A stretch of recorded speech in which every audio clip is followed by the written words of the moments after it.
las ventajas que tienen sobre vida libre de progresión y sobre vida global, y finalmente los riesgos que tendríamos nosotros de tener enfermedades, cáncer maligno secundario, básicamente es problema de neutropenia, anemia, trombocitopenia en esta población de pacientes, trombosis venosa profunda, neuropatía periférica. Las infecciones también son estadísticamente significativas y el cáncer hematológico y otros tumores sólidos también son los que tendríamos que tomar en consideración para elegir esta posibilidad de tratamiento.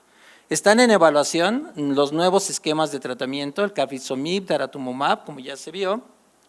¿Y qué es lo que ha ocurrido con el trasplante? El trasplante definitivamente está indicado en todos los pacientes con mieloma múltiple y aquí vemos lo que sería el efecto centro, que ya hemos trabajado sobre él.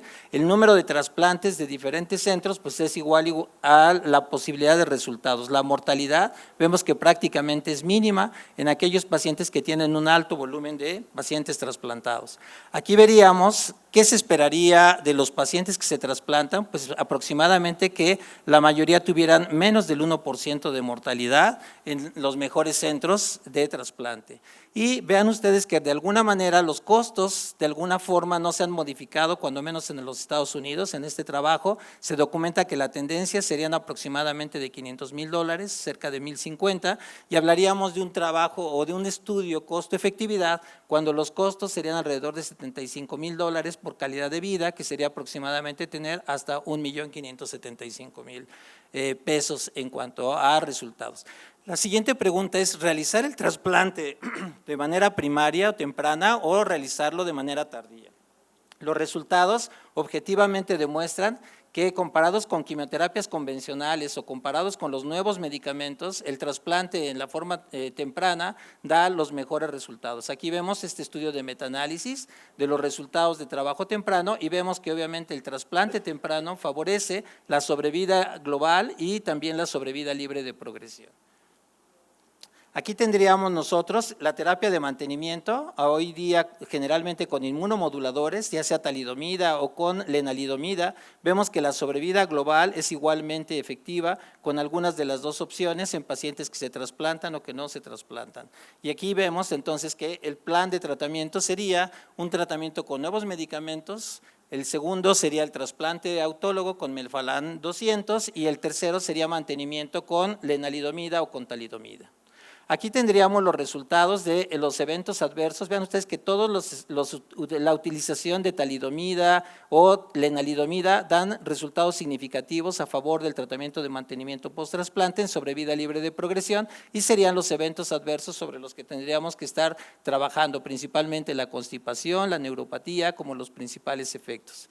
¿Cómo hablamos de efectividad? Sin lugar a dudas, el punto de efectividad se va a ver en función de los resultados en sobrevida libre de enfermedad. Aquí quisiera anotar uno de los puntos que nosotros evaluamos, es que siempre que hacemos la colección de células progenitoras hematopoyéticas, hacemos la evaluación de enfermedad mínima residual en la bolsa de colección.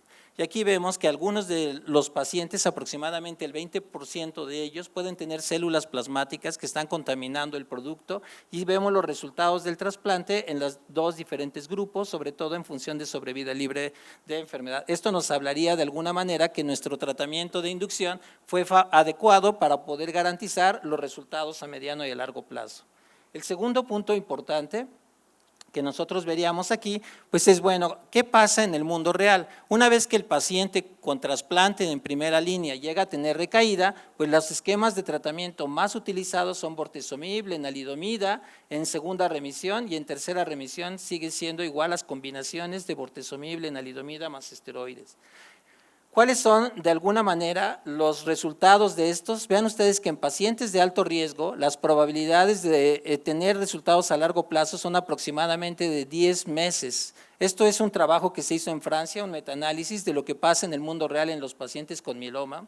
Y lo más importante a considerar es que vean ustedes que a tratamiento de segunda línea, aproximadamente el 91% de los pacientes llega a descontinuar el tratamiento. Y aquí vemos las diferentes razones, aproximadamente la mayor parte de ellos puede ser por progresión de la enfermedad o puede ser por diferentes eventos adversos, muerte de los pacientes. ¿Y qué pasa cuando nosotros damos la tercera línea de tratamiento? Pues la probabilidad de descontinuar el tratamiento llega a ser hasta del 78%. Ahora, ¿cuáles serían algunos de los factores que están condicionando este problema? Pues es la calidad de vida que llega a tener algunos de estos pacientes, y aquí veríamos en este trabajo sobre la calidad de vida en la evolución de los pacientes. La mayor parte de los pacientes con mieloma, ya sea en el momento del diagnóstico, durante el tratamiento estable, pues va teniendo diferentes eventos adversos en su evolución. Principalmente tienen problemas de neuropatías, en ocasiones llegan a tener disnea, llegan a tener náusea, vómitos, constipación. La fatiga es un dato predominante, el dolor, y esto generalmente hace que los pacientes, independientemente de que estuvieran en el diagnóstico, independientemente de que estén fuera de tratamiento, en primera línea o fuera de tratamiento, pues van teniendo un deterioro en su calidad de vida de manera importante, aproximadamente entre un 70 y 80%.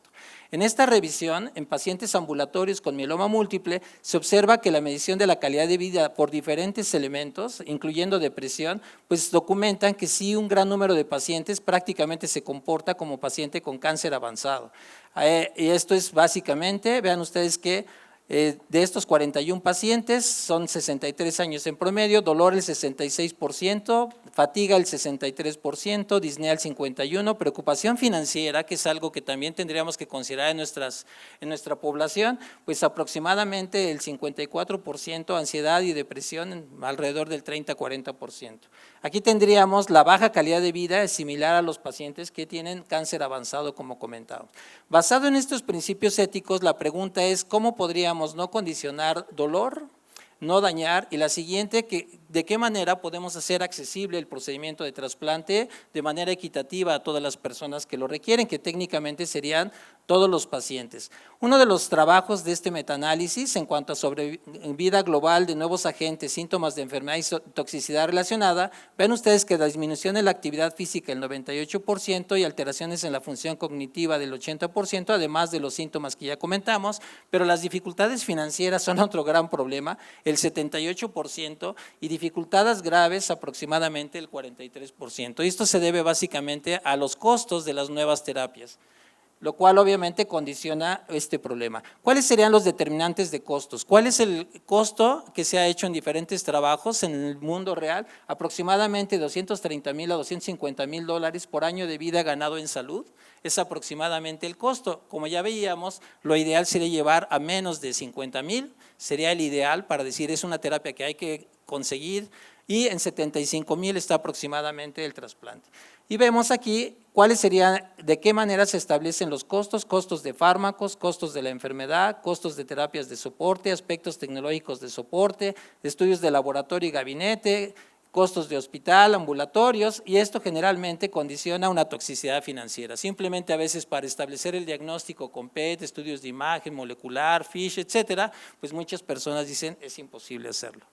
¿Cuáles serían? Me permitía hacer una evaluación de cuánto cuesta en la farmacia San Pablo, los costos de los diferentes medicamentos, asumiendo que estamos con el estándar de oro, y vean ustedes que un tratamiento de un esquema estándar de oro con BTD sería de 414,976 4 ciclos, BRD 851,000, movilización solamente con filgrastim 54,000, si agregamos plerixafor con 334,000, el trasplante aproximadamente debe tener un costo de 1,050,000, y esto básicamente se debe a los altos costos de melfalán. Ya vimos aquí lo que cuesta, $152 por ámpula, más o menos necesitaríamos 4 ámpulas, la lenalidomida para terapias de mantenimiento 2,640,000, el bortezomib 1,206,000 y obviamente 41,000 con talidomida.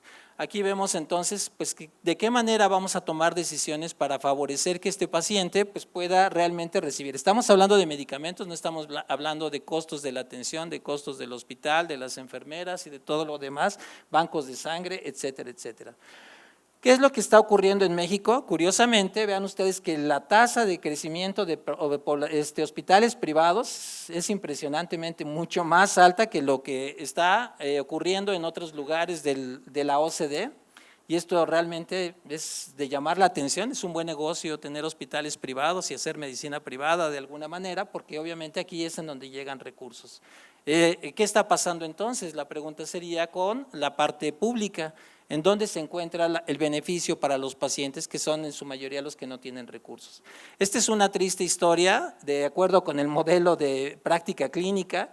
Este trabajo es impresionante desde el momento en que la enfermedad está sintomática, cómo aparece, después cómo se controla, cómo se estabiliza, su primera recaída, cómo se estabiliza, la segunda recaída y finalmente hasta terminar en tratamiento paliativo. La siguiente pregunta sería, ¿cuándo podríamos decir que el paciente entra a tratamiento paliativo ante lo que ya estamos viendo? Que existe la posibilidad con nuevos fármacos, pues poder ofrecer alguna alternativa de resultados a mediano plazo por sobrevida libre de enfermedad. De tal manera que ante este escenario, en función de costos, pues no nos queda otra más que favorecer el procedimiento de trasplante de células hematopoyéticas. Es interesante estos aspectos sociales, la gente que está casada le va mejor que la gente que está divorciada, obviamente el que tiene un seguro de gastos médicos le va mejor que el que tiene seguro público, obviamente el nivel de vida y los niveles de ingreso les va mejor, y si se suman los factores, pues la curva de sobrevida es impresionante.